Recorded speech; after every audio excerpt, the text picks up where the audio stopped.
Yes, magandang araw po. Tayo po ay magluluto tayo ng isda. Apo, magluluto tayo ng isda ngayon. At ating po ito ay gagawin ng sabiche. Ano ba guys? Right.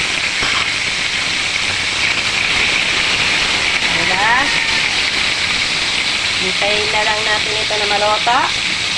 At tayo po ay muna ay mag-breakfast muna tayo ngayon. Ano ba? Nagsaula na ako kanina ng isda. Ano ba?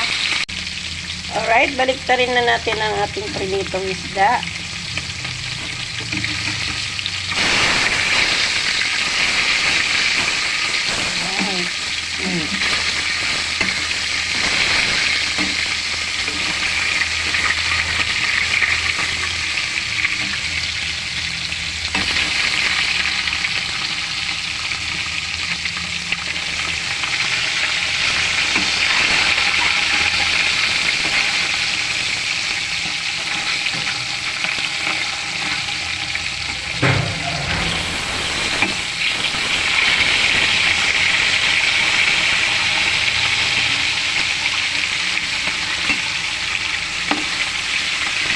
Hinay-hinay lang tayo. Tayo ay hindi mapasok sa mantika. Careful lang tayo mga Mars pag tayo ay nagpiprito ng isda. Diba guys? Perfect siya. Diba? Prito-prito lang muna tayo, mga sangkay. Opo, dito po yung aking isda. Panguli na to, yung ulo ng isda. Diba guys? Alright. At atin po ito mamaya ay magluluto ako ng escabeche. Diba? Sweet and sour fish. Yes. Hello guys, ito pala dito na lang po ako nagprito. Opo, para tipid tayo sa mantika.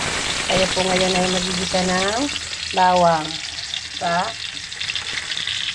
Gisa tayo ng bawang. Hindi na ako ng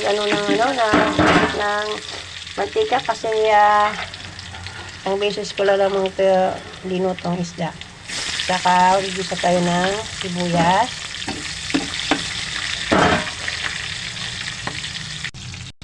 Nilagay tayo ng kamatis. Diba? Kamatis. Luya.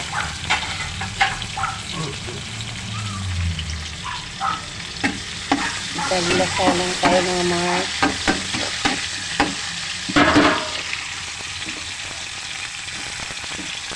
at bell pepper na pula.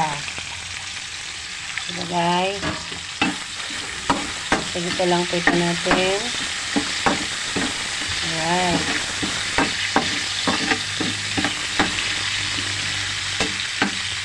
Hirap kasi mag-video kung hindi pa lang.